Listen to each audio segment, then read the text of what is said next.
fazer essa região que eu quero que você vai comigo me ajudar. Eu falei, vou sim, seu Toninho. E foi embora.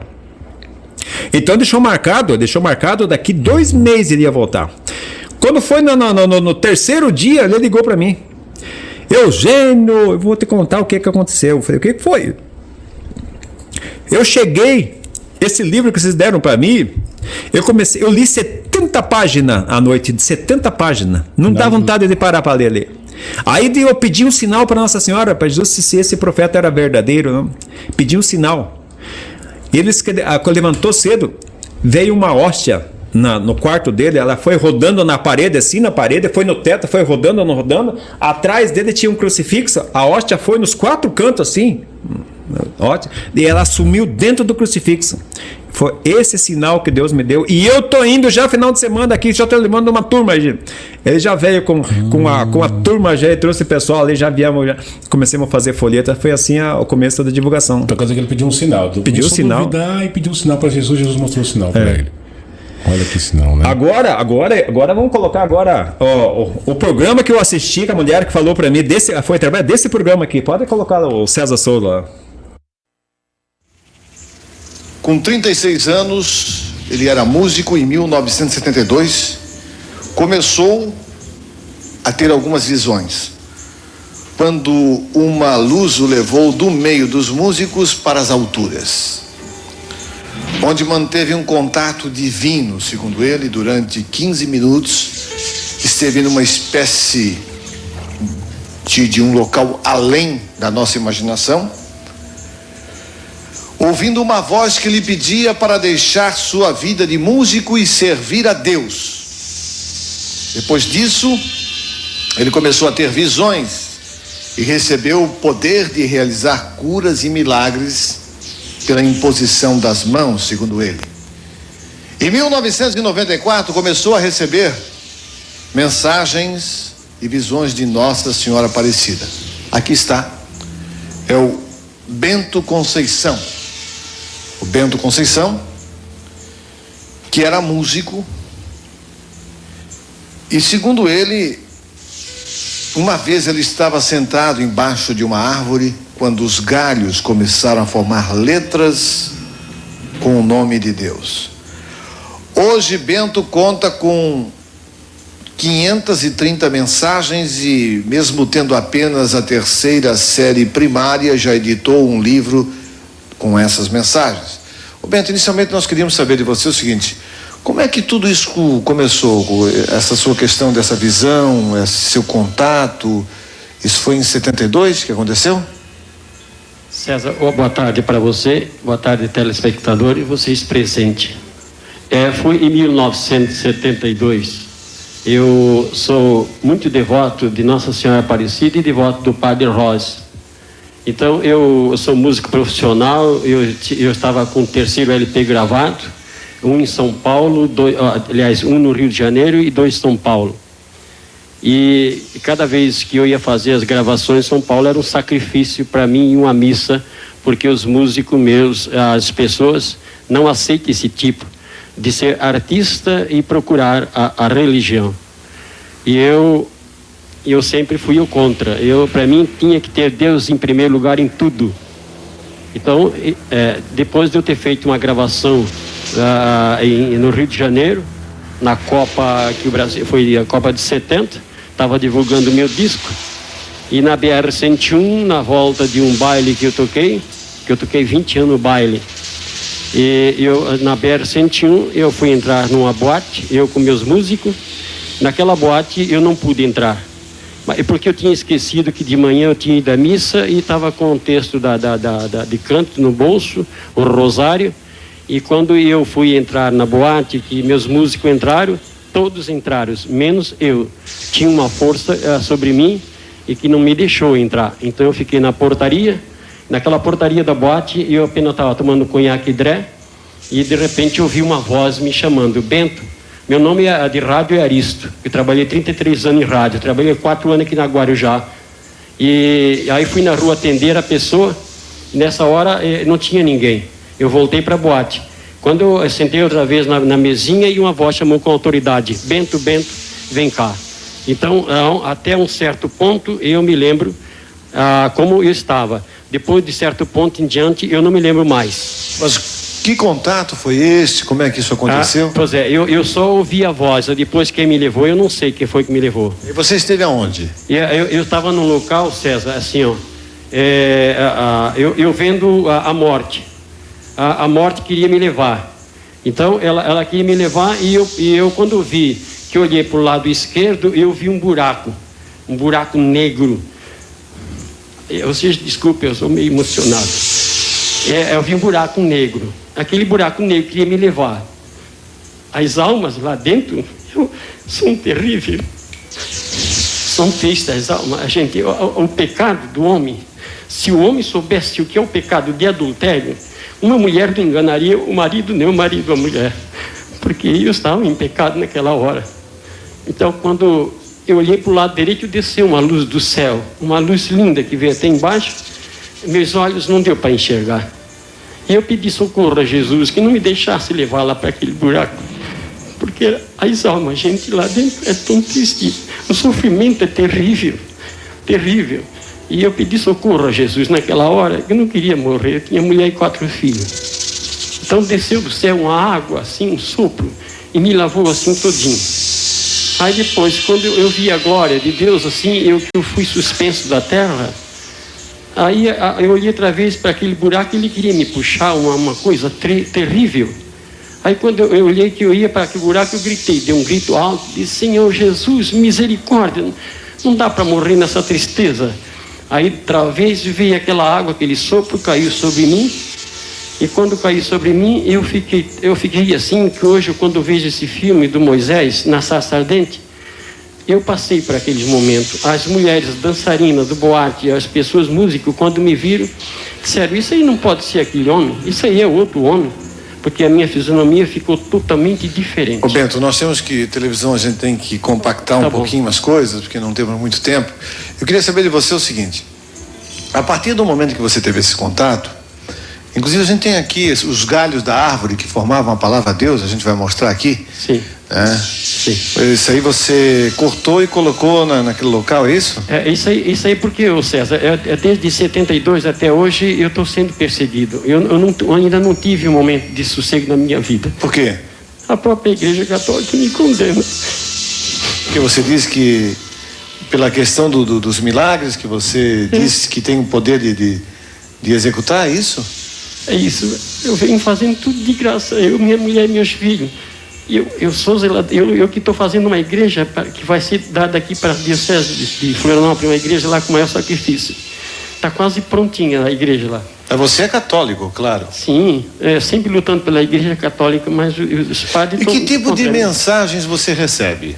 Agora, dia 10 de 94, eu rezo de manhã, meio-dia, à noite. Estou só rezando. Porque Jesus pediu para rezar por vocês, assim, né? Por tudo, né? Que eu me entregasse a minha vida só pelos outros. Então eu rezo dia e noite. E aí eu estava rezando, aí ele disse: escreva. Aí está a primeira mensagem do livro. Aí eu comecei a escrever, eu vi lindo aquela mensagem. Olha o que Jesus está passando. Então, primeiro foi uma oração. Depois, no outro dia, eu fui agradecer aquela oração. Ele disse: não, daqui por diante agora tu não para mais. Tu tens que escrever todo dia. E eu só tenho 3º ano primário. E quando Jesus fala comigo, tem palavra, César, que eu disse: Jesus, deixa eu ver no dicionário, porque eu não sei que palavra é essa. Aí eu vou ver no dicionário para eu escrever, porque eu nem sei que palavra é isso, assim, são coisas lindas, né? Ele fala sobre, ele me contou todo o universo, como é, vocês nem sabem o valor que tem as estrelas no céu, o Saturno, Vênus, as Marte.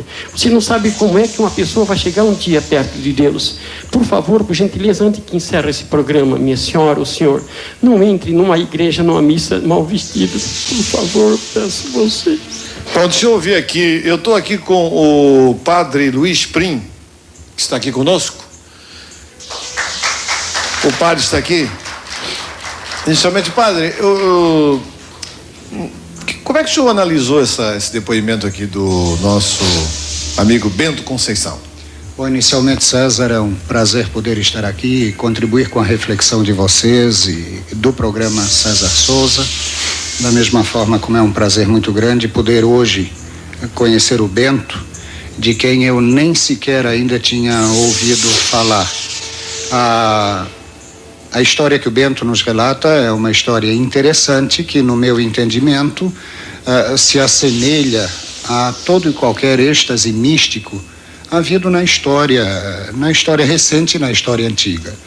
São elementos muito bonitos, repito, no meu entendimento, que merecem de fato uma análise muito acurada, muito cuidadosa, para que se possa saber o que é verdadeiro e o que de fato é fruto de uma experiência espiritual autêntica, mística.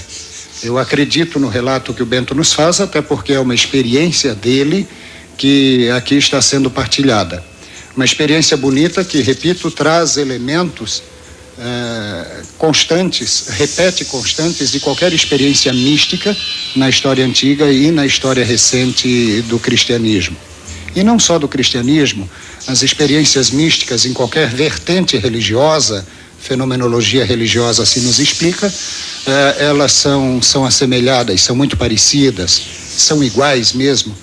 E, no meu entendimento ainda, isso nos demonstra que, na verdade, a metodologia religiosa que se segue, a corrente de espiritualidade que se vive, ela é absolutamente relativa e secundária.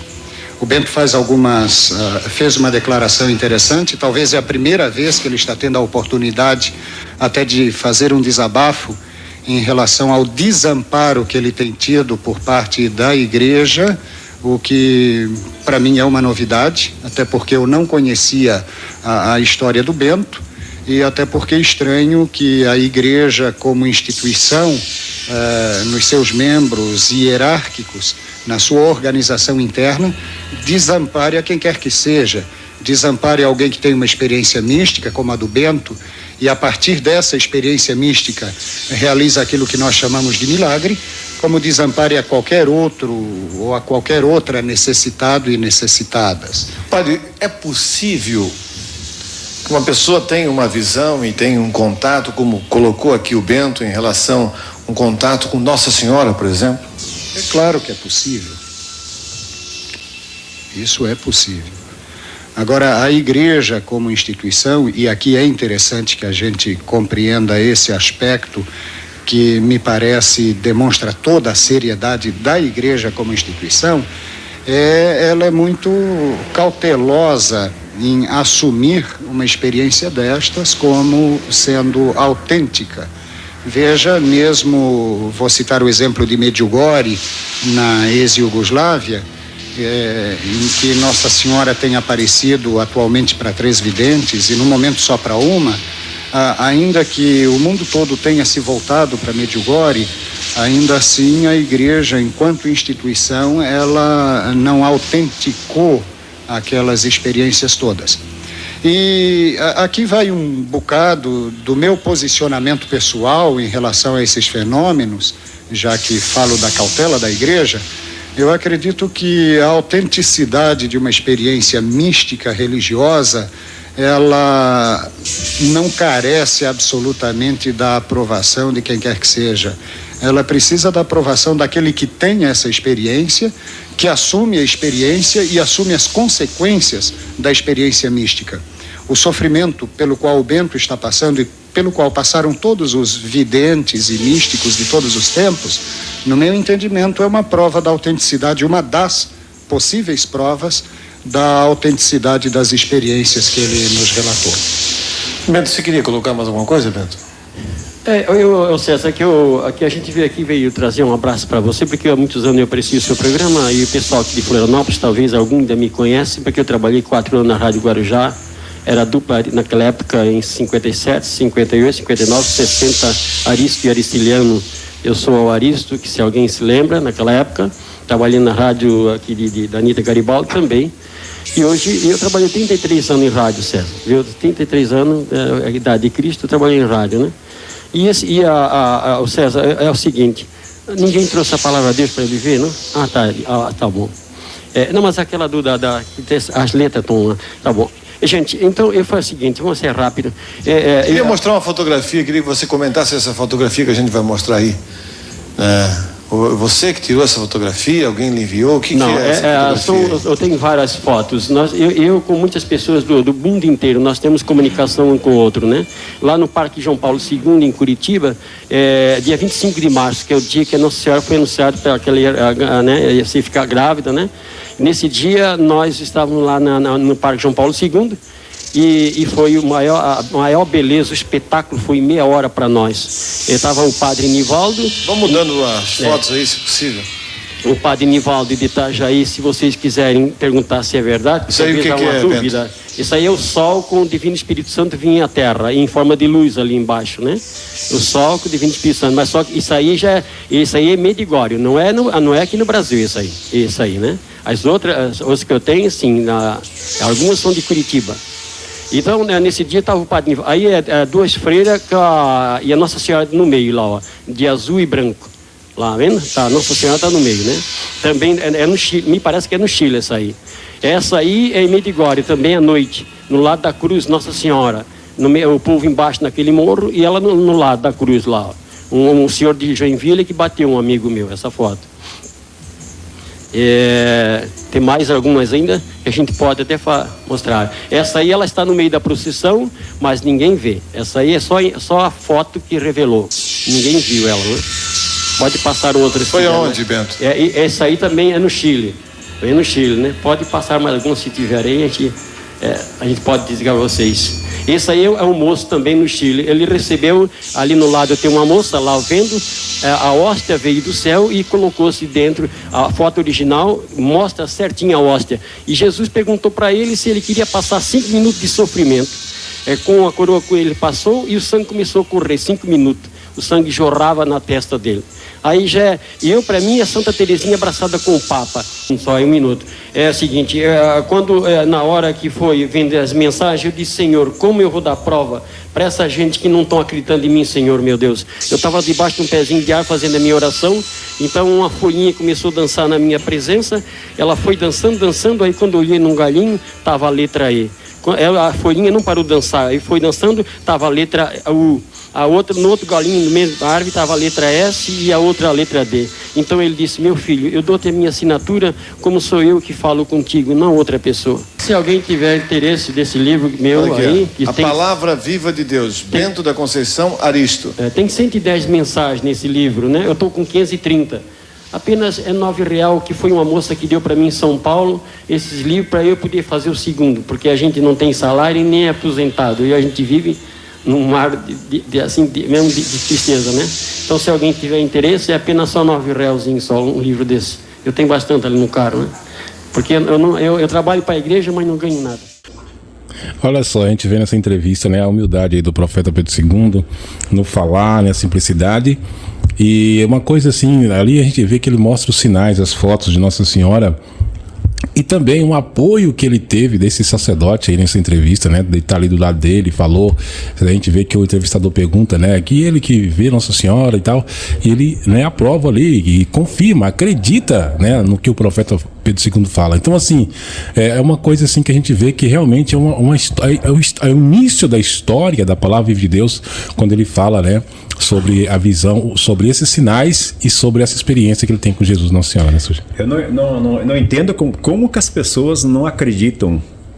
Como que como o profeta sofreu para chegar hoje, para trazer esse livro para nós, que hoje está tudo uma página aberta para nós seguir, mostrando, ó, meu filho, aqui está o caminho, aqui, vai por aqui. Respeite, vai aqui por aqui com Jesus, respeita Jesus, respeita coisas sagradas. E pelo outro caminho não tem respeito com as coisas de Deus. Aonde que tem mentira nessa obra, a Palavra Viva de Deus? Ah, mas que não tem missa, não tem não sei o quê, mas veja só no tempo de Jesus, como que Jesus defendendo a igreja e eles perseguindo Jesus, e hoje? Aqui tem respeito com as coisas sagradas. Verdade. Agora são 8h36. Vamos fazer alguns áudios. Já que o profeta falou sobre a construção, veja como é que foi. Porque ele pediu, Deus mandou ele lá de Joinville, mandou quero que você vá para Taquaras. Ele morava em Joinville, os filhos dele todos trabalhando, empregado, as filhas trabalhando na loja nas lojas, tudo empregado. Deus mandou, eu quero que largue tudo, vai lá para Taquara. E Taquara é uma vila pequena, até hoje não tem nenhum mercado lá em Taquara, até hoje não tem nenhum mercado, nem uma padaria não tem.